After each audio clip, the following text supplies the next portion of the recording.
Television. Violence that took place in the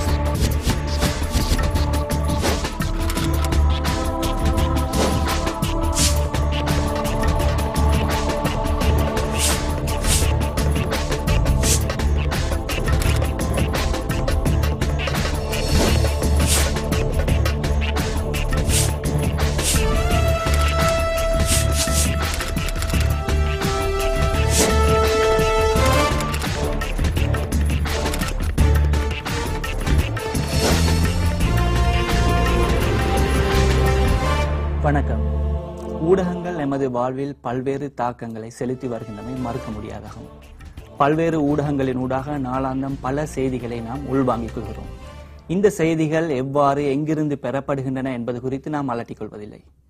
இத்தகைய விடயங்கள் குறித்து, இந்த அறிக்கைகள் குறித்து விமர்சனம் நிகழ்ச்சி திறந்த கலந்துரையாடல் ஒன்றினை மேற்கொள்ள முயற்சிக்கின்றது. அந்த வகையில் இன்றும் சிபிஐ அமைப்பின் ஆய்வினை கலந்துரையாட எம்முடன் இணைந்து கொள்கிறார் ராஜசேகர் அவர்கள். வணக்கம் ராஜசேகர் அவர்களே. இன்றைய இந்த நிகழ்ச்சி அதாவது எத்தகைய காலப்பகுதியை உள்ளடக்கியதாக அமைகிறது? பிப்ரவரி மாதம் 16ஆம் தேதி தொடக்கம் 22ஆம் தேதி வரையிலான 6 நாட்கள், சனிக்கிழமை தவிர்ந்த மொத்தம் 3 மொழி பத்திரிகைகளும் FM அலைவரிசைகளும் இந்த ஆய்வுக்கு உட்படுத்தப்பட்டன. கடந்த வாரம் நீங்கள் மேற்கொண்ட ஆய்வு எத்தகைய பிரதான செய்திகளை உள்ளடக்கியதாக இருக்கு? இந்த காலப்பகுதிக்கு மொத்தம் கூடுதலாக மாகாண சபை மற்றும் விடுதலை புலிகளின் கொழும்பு மீதான தற்கொலை தாக்குதல்கள் கூடுதலாக பிரசுரிக்கப்பட்டிருந்தன. இருந்தும் மனிதாபிமான முன்னெடுப்பு என்ற வகையில் ICRC சர்வதேச செஞ்சிலுவை சங்கத்தின் நடவடிக்கைகள் முன்னெடுப்புகளை கூடுதலாக பிரசுரிக்கப்பட்டிருந்தன. இதில் பிரதானமாக நீங்கள் ICRC பற்றி குறிப்பிட்டிருந்தீர்கள். அதில் இடப்பெயர்வுகள், மக்களது பிரச்சனைகள் அதிகமாக ஊடகங்களில் வெளிவந்துள்ளதை இந்த அறிக்கைகள் குறிப்பிடுகின்றன. அது குறித்து சற்று விளக்கமாக கூற முடியுமா? தற்போது ICRC சர்வதேச செஞ்சிலுவை சங்கத்தின் பொறுப்பு கடமை முன்னர் வேறொன்றாக இருந்தது. யுத்தம் இடம்பெற்றாலும் முன்னர் மோதலில் ஈடுபடும் இரு தரப்பினரின் சடலங்களை பரிமாற்றுவதே, மத்தியஸ்தம் வைத்து பரிமாற்றுவதே அவர்கள் கடமையாக இருந்தது.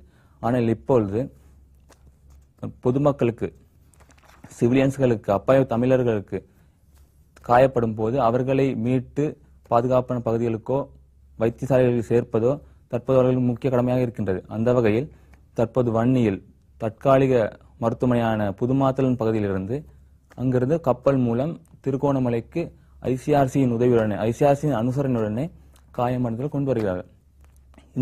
இந்த முன்னெடுப்பை, இந்த மனித முன்னெடுப்பை அவர்கள் செய்து வருகின்றார்கள். தற்போதைக்கு இந்த விடயம் எத்தகைய ஊடகங்களில் எவ்வாறு வெளிப்படுத்தப்பட்டிருக்கிறது? பொதுவாக 3 மொழி பத்திரிகைகளும் தமிழ், சிங்களம், ஆங்கிலம் இந்த செய்தியை கூடுதலாக பிரசுரித்தன. அதேபோல் FM அலைவரிசைகளும் இந்த செய்தியை பிரசுரித்தன. இருந்தும் சிங்கள பத்திரிகைகள் விடுதலை புலிகளின் தாக்குதலில் காயப்பட்டவர்களே இவ்வாறு திருகோணமலைக்கு கொண்டு வரப்பட்டுள்ளார்கள் என்ற கோணத்தில் சிங்கள பத்திரிகைகள் பயன்படுத்துகின்றன. ஆனால் தமிழ் பத்திரிகைகள் அந்தவாறு இல்லாமல் காயப்பட்டவர்கள், மோதலில் காயப்பட்டவர்கள் என்று பொதுவாக குறிப்பிட்டு தமிழ் பத்திரிகை பிரசுகின்றன. அதேபோல் ஆங்கில பத்திரிகைகளும் கூடுதலாக விடுதலை புலிகளின் தாக்குதல் காயப்பட்டவரை கொண்டு வரப்படுகின்றனர் என்ற கோணத்தில் அவர்கள் பார்க்கிறார்கள். இந்த சம்பவம் குறித்து வேறுபட்ட ஊடகங்கள் எவ்வாறு அறிக்கைகளை வெளிப்படுத்தி இருக்கின்றன? முதலில் நான் கூறும்போது தமிழ் பத்திரிகை கூடுதலாக இந்த ICRC சம்பந்தமாக 39 செய்திகளை வெளியிட்டிருந்தன. அதேபோல் சிங்கள பத்திரிகையில் 16 செய்திகளும், ஆங்கில பத்திரிகையில் 15 செய்திகளும் வெளியிடப்பட்டிருந்தன. இதுபோல் தமிழ் பத்திரிகை இலங்கை செஞ்சிலுவை சங்கத்தின் பேச்சாளர் மற்றும் பணிப்பாளர் அவர்களின் மூல ஆதாரத்தை கொண்டு வன்னியில் அப்பாவி மக்கள் எதிர்கொள்ளும் இன்னல்கள், அங்கு மருந்து தட்டுப்பாடு, காயமடைந்த இடமாற்றுவது தொடர்பாக எடுக்கப்படும் நடவடிக்கைகளை போன்றவற்றை தனித்தனி செய்திகளாக அவர்களின் மூல ஆதாரத்தை கொண்டு தனித்தனி செய்திகளாக பிரசுரித்தன. ஆனால் சிங்கள பத்திரிகைகள் மனித முன்னெடுப்புக்காக வெளிநாட்டிலிருந்து வரவிருக்கும் சர்வதேச செஞ்சிலுவை சங்கின் அதிகாரிகளின் விசா ரத்து தொடர்பான செய்தி வெளியிட்டிருந்த சிங்கள பத்திரிகைகள் அவன செய்திகளே வித்தியாசமாக காணப்பட்டன. பாதிக்கப்பட்ட மக்கள் மருத்துவமனைக்கு கொண்டு வரப்படுகின்ற செய்திகள், திருகோணமலை மருத்துவமனைக்கு கொண்டு வரப்படுகின்ற செய்திகள் எல்லா ஊடகங்களும் வெளியிட்டு இருந்தன.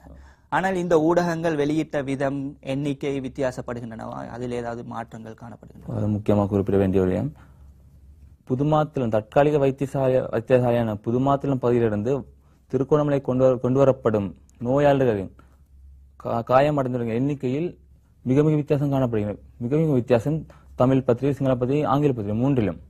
அதே போல் FM அலைவரிசையிலும் கூடுதலான வித்தியாசம் காணப்படுகிறது. ஒன்றில் 400, 444, 400 என்றவாறு முதலாம் தடவை, இரண்டாம் தடவை, மூன்றாம் தடவை என்றவாறு வித்தியாசப்படுகிறது.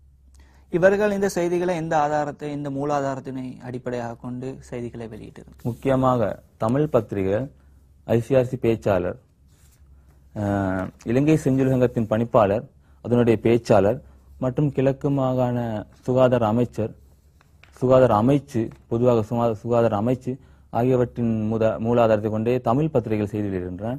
அதே போல் சிங்கள பத்திரிகைகள் இராணுவ பேச்சாளர், குறிப்பாக இராணுவ பேச்சாளர், கிழக்கு மாகாண சுகாதார திணைக்களம், அத்துடன் சர்வதேச செஞ்சிலுவை சங்கத்தின் பேச்சாளர் அவர்களிடம், ஆங்கில பத்திரிகை குறிப்பாக வைத்தியசாலை வட்டாரங்கள் என்ற மூலாதாரத்தை, அது மூலாதாரம் என்று கொள்ள முடியாது, வைத்தியசாலை வட்டாரம் என்ற மூலாதாரத்தையும் ICRC பேச்சாளர் மற்றும் இராணுவ பேச்சாளரின் மூலாதாரத்தை கொண்டு வெளியிடுகின்றனர்.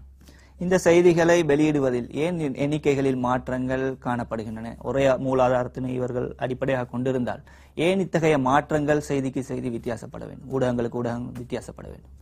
இது சில நேரம் இராணுவ பேச்சாளர் ஒரு பக்கமும், ICRC சர்வதேச செஞ்சிலுவை சங்கத்தின் பேச்சாளர் ஒரு பக்கமும் கருத்து கூறும் போது சில பத்திரிகைகளுக்கு சில வித்தியாசம் அடையலாம். அத்துடன் காலத்தை கொஞ்சம் பார்க்க வேண்டும். சில நேரம் திரும்பவும் எண்ணிக்கையில் சில பிழைகள் ஏற்பட்டிருக்கலாம். சில நேரம் சில பத்திரிகை காலையில் இந்த செய்தியை பற்றி வினவி இருக்கலாம், சில பத்திரிகை பின்னேறம் வினவி இருக்கலாம். அந்த எண்ணிக்கையில் சில பிரச்சனைகள் இருந்திருக்கலாம் என்று நான் நினைக்கிறேன். இந்த செய்திகளை வெளியிடுவதில் அவர்கள் மேற்கொண்ட அணுகுமுறைகள் எவ்வாறு இருந்தது?